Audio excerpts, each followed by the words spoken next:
Continuing on with Chapter 31, we're looking at life in the Roaring Twenties, this strange decade where we're focusing not just on a return to conservatism, but still some of those progressive or liberal changes that were going on in society, a clash. Now, education in the 1920s continued to change, and this is something we've been talking about since way back with the founding of Harvard, back by the Puritans. An increase in the age requirements for education meant that more people were going to school. There was an increase in the graduation rate. In fact, it doubled during the 1920s. Other educational reform going on was led by John Dewey. He was a professor at Columbia University. He focused on what is known as pragmatism, or learning by doing. He wanted kids to be ready for life, so not just learning stuff through rote memorization, but to learn the content that they are through a hands-on approach. Obviously is affecting the quality of education available in America today.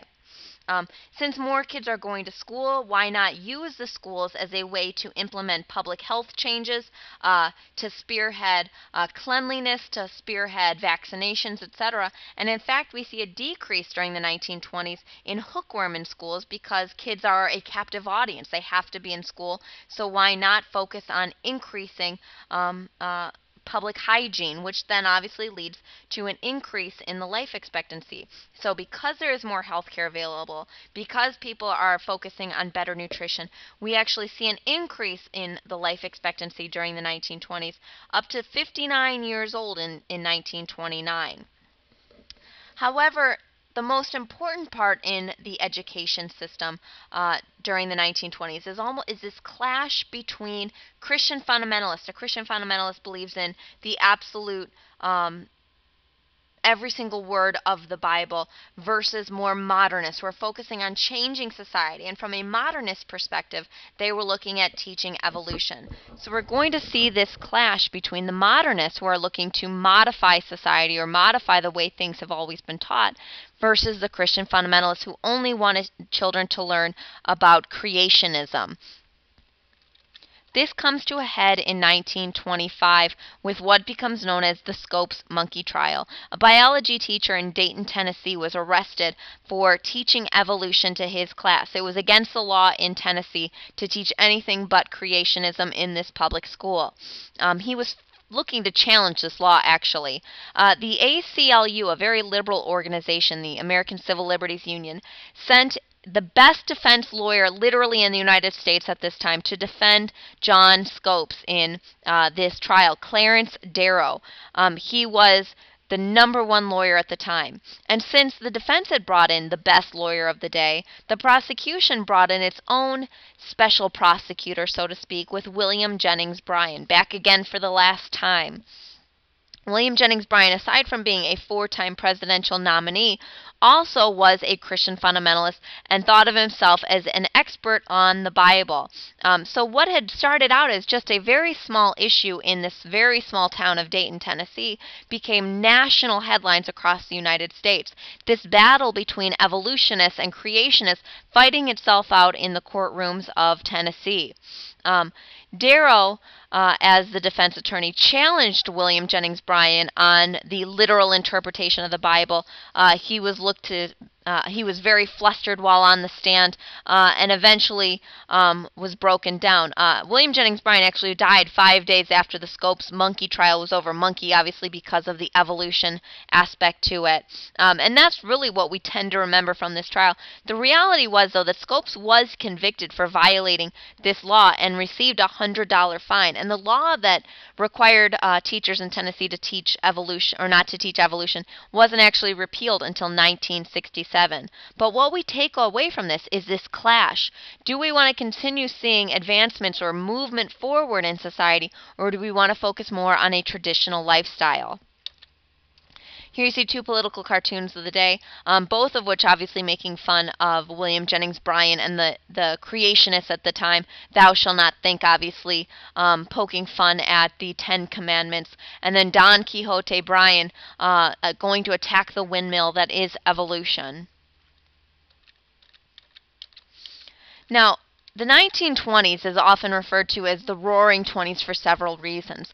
One of the most major reasons that it's referred to as the Roaring Twenties is because this is an era where people were buying stuff. Consumerism running rampant during the 1920s.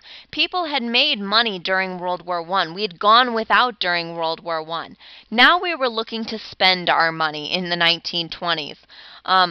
We see new techniques being used, such as the use of the assembly line by Henry Ford to mass produce millions upon millions of cars.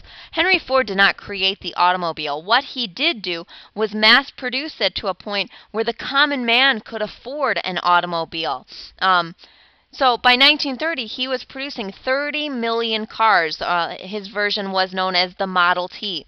Instead of one person putting together one car, they do one thing on the assembly line and send it on down the line to the next person, making it highly affordable for the common man. People are looking to buy stuff. Other advancements made with business at this time was pushed forward, through advertising. Advertising really takes on a new role in the 1920s in order to reach new markets. Madison Avenue, which is in New York City, which is the epicenter of advertising even into today, is saying, how can we get people to buy new products? Because there's only so many toasters somebody can buy. There are only so many vacuum cleaners people are going to buy. But through advertising, we're going to use images, we're going to use symbols to make people feel like they're unhappy with the household products that they have now and want to get new ones, even if the ones that they have are still just fine. Pushing this culture of consumerism on people, making them want to buy, even if they don't need that stuff that is being sold by these new factories that are pumping out these consumer products during the 1920s. 1925, an author by the name of Bruce Barton wrote a book, The Man Nobody Knows. And this is a very tongue-in-cheek book, basically saying that Jesus Christ was literally the best advertiser ever in the world, and that all advertisers today should take a lesson from Jesus Christ. Because Jesus Christ, back obviously in the early years, had this product that everyone bought into, speaking of Christianity. So obviously very tongue-in-cheek, but, also kind of sacrilegious as well in the same time. And so because of advertising and because of the growth of these new industries that are pushing out consumer products, people want to buy this stuff. And while the standard of living is slightly higher during the 1920s, it's not high enough to sustain the level of consumer buying that people are wanting to have during this time. And so what do people do? They begin to buy on credit. We're not talking about credit cards here. Credit cards don't come around to the late 50s, early 60s. This is credit through the store or a layaway plan. But nonetheless, it is promoting this false sense of prosperity during the 1920s, that we can actually afford these things that people cannot afford to buy. And that's going to play a role in the Great Depression that's coming.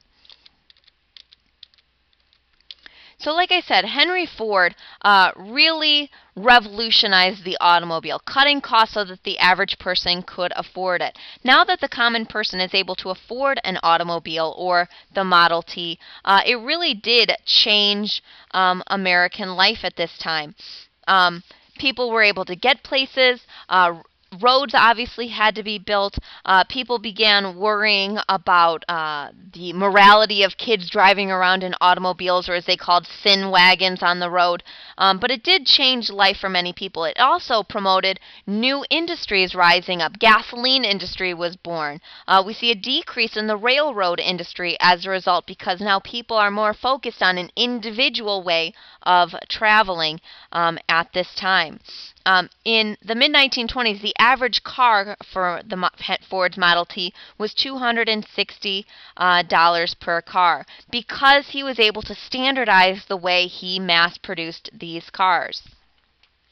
Another leader in the industry, in the factory life at this time, was Frederick W. Taylor. He promoted what becomes known as Taylorism.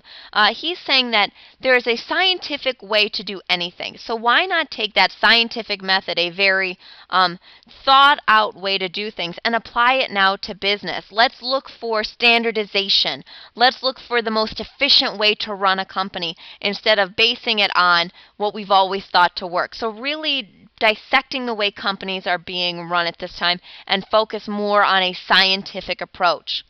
And so we really do see during the 1920s an increase in the standard of living. Not to the degree that people are buying. Jobs are being created because somebody has to work in those toaster factories, in those vacuum cleaner factories, in Ford's plant in Detroit, etc. So people have jobs that they're making money at. They just aren't making enough to sustain the level of consumer buying that they're going through.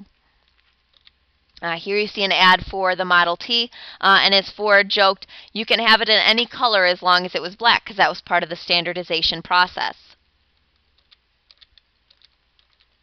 Another major advancement in the 1920s was with the radio. Now, the radio has been around since the 1890s. It was invented by Marconi back then, and it had been used during World War I for the war effort. But those were more for military reasons than anything else. In November of 1920, we really start to see the birth of a consumer radio product broadcasting across the United States. In 1920, it broadcasted Harding's victory in the election. And very quickly, radios take off as a new consumer product, especially since there is a mode for advertising on it like we've seen before. Commercials springing up during national radio shows. People coming together, listening to these radio shows, listening to the soap operas of the day, and we can sneak in more commercials to really push forward this culture of consumerism that we've already been talking about prior to this. Radios were one of the biggest consumer products bought during the 1920s because it was such a desirable consumer product and it was relatively inexpensive.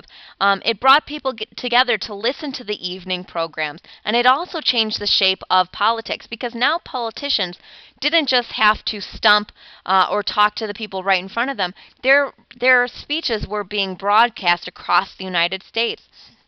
So somebody that had a strange accent or was not a good speaker wouldn't necessarily be able to win now because they had to appeal to a whole new medium of people via the radio. Now, some major social changes during the 1920s or the Roaring Twenties in the face of women. Now, women obviously have gained the right to vote, but that's not the end of it for them. Margaret Sanger, who was a favorite AP test question, in 1916 organized the American Birth Control League, saying that women should have more independence. And why should women be tied down to the home? Because they have a large family. So she was really focusing on how to create more birth control within the United States to give women more independence. She was also heavy into the eugenics movement, which is planning out the perfect child, which really the Nazis brought an end to later on. We'll talk about that later. But anyway, Margaret Sanger's American Birth Control League did eventually morph into what is today Planned Parenthood. And the role here is to give women more independence outside of the home. Now, that National Woman's Party that we've already talked about, led by Alice Paul, they had already made great strides. They were able to get the 19th Amendment pushed through, giving the women the right to vote. But that is not the end for the National Woman's Party. Soon after they were successful with the 19th Amendment, they started advocating for a new amendment, what becomes known as the Equal Rights Amendment, which is abbreviated to the ERA. They wanted to see an amendment pushed through that says that equal rights can't be denied on the basis of sex. Basically, the equivalent to what the 14th Amendment did for African Americans. They wanted to apply not just to race and previous servitude, but now to gender as well. The ERA actually is going to be an issue all the way into the 1980s and was never actually ratified to the Constitution. But it starts in the 1920s as yet another feminist push forward for women. Other changes in the 1920s. We see really a sexual revolution during the 1920s, in part based on the new advertisements coming out that were very sexually suggestive at the time, and also by a psychologist by the name of Dr. Sigmund Freud. Sigmund Freud's studies on sexual repression were making the rounds all over the world. Freud basically, I mean, a lot of his theories have been debunked in recent years, but really it got people talking about the role of sex in our society, and whether or not our Victorian morality of virginity until marriage was an appropriate thing.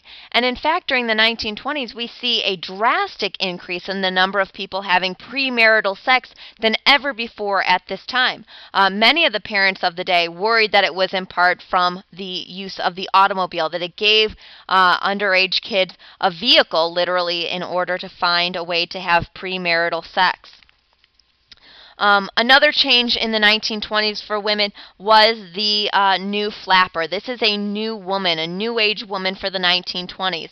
The flapper, and you'll see a picture of this quintessential woman in a minute, she is open sexually, she wears bobbed hair, she wears knee-length dresses, which is very risque, especially moving away from those old Victorian mores that we've had. She wears makeup, and she goes to clubs and speakeasies to dance. She is the new woman for the 1920s, dancing away the night at the speakeasies. Part of this is fueled by the jazz age that comes during the 1920s. This new type of music coming out of the South from African American culture, coming up through the Great Migration as African Americans moved north looking for jobs. They bring with them their music and their style of dance, which appeals heavily to white populations in the north as well.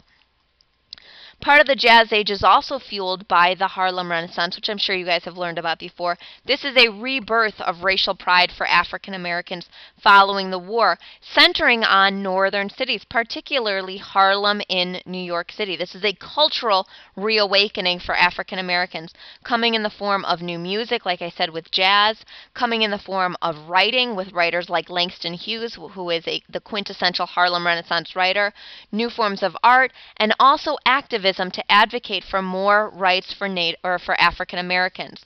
One of the leaders of this activist movement was Marcus Garvey. Marcus Garvey was actually a Jamaican immigrant, but he founded the United Negro Improvement Association, the UNIA, whose focus was on promoting African heritage, promoting African American pride, and self-help amongst the African American community, that African Americans should spend their money in other black businesses. He also advocated for a return to Africa movement, to take it back from the European imperialists who had stolen it away from the black Africans. Marcus Garvey was deemed to be too radical, and the U.S. government eventually arrested him for mail fraud and deported him back to Jamaica. He was seen as too subversive. And so even with Marcus Garvey being deported back to Jamaica, the UNIA really started to lose power. But it has its roots today in the Black Muslim movement and also the Rastafarian movement later on. Here you see that quintessential flapper, that New Age woman of the 1920s. Last but not least for the 1920s, the economics, which we're going to move into the next chapter with this as well. But really we are setting the stage for the coming Great Depression.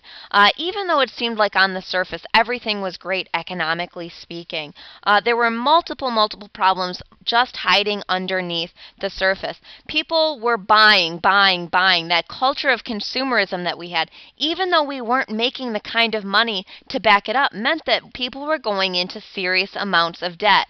So even though it seems like everything's great on the surface, underneath it's on a shaky background. People were also buying up real estate in a speculation scheme, trying to buy real estate at a very low price and then trying to turn around and sell it high. A lot of the land that they were buying up was not actually valuable, so that is going to lead to problems as well. And also, very importantly, stock speculation. People wanting to buy stocks at a low price and sell it for a high price later on and make a quick profit, which is great, except we are building up a market that cannot be sustained. This is called a bull market. A bull market is when we see a massive increase in the buying up of stocks. That compare that to a bear market, which is a downturn in the stock market. So the common person was looking to make quick cash because it seemed like when you looked at the stock market, prices were going up and up and up and up. It seemed like you couldn't lose by buying up stocks on the stock market. But the problem is that people don't have the money to buy up as much stock as they want. So instead, people started buying on the margin, as it's called, meaning they would go to a stockbroker and put a small down payment down on the stocks that they want to buy. The stockbroker would then cover the rest. When your stock that you bought went up in price, you could then pay your stockbroker back plus some interest. And that's fine as long as stock prices continue to go up. But when the stock market does crash in 1929, all of this is going to go away, and we're going to see some major repercussions from this. Other areas to focus on when it comes to the economy. After the war, there was a massive national debt. We had $26 billion in debt. And so our conservative government at this time is looking to undo some of this debt, to get rid of some of this debt, because it doesn't make sense to keep this level of debt from a conservative perspective. Congress actually established the Bureau of Budget to help review our spending every year and to create an annual budget to submit to Congress for its approval. We still have that today, to try to be more frugal with our money. Also, Secretary of the Treasury at this time, Andrew Mellon, who was a very conservative Secretary of the Treasury, he was very unhappy with the level of debt that the United States had.